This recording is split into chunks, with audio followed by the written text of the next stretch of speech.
வீடு திரும்பிய மனிதன் ஒருவன் தன் மனைவியும் வேலைக்காரனும் படுக்கையில் ஒன்றாக இருப்பதை பார்த்து அதிர்ச்சி அடைகிறான்.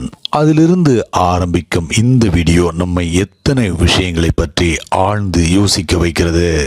தரோ கோயிங் என்கிற அழகான வார்த்தையை இந்த வீடியோல ஓஷோ அடிக்கடி பயன்படுத்துவதின் காரணம் என்ன?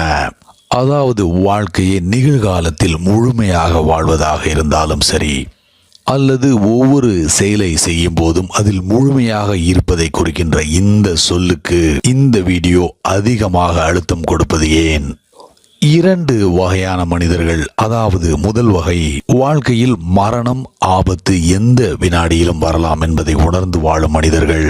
இரண்டாவது வகை மனிதர்கள், நம்முடைய எதிர்காலத்தை மரணம் எந்த நேரமும் வந்து தவிடுபடியாக்கிவிடும் என்பதே தெரியாமல் கனவுகள் கற்பனையில் மிதந்து கொண்டிருக்கும் மனிதர்களை பற்றி இந்த வீடியோல ஓஷோ என்ன சொல்கிறார்?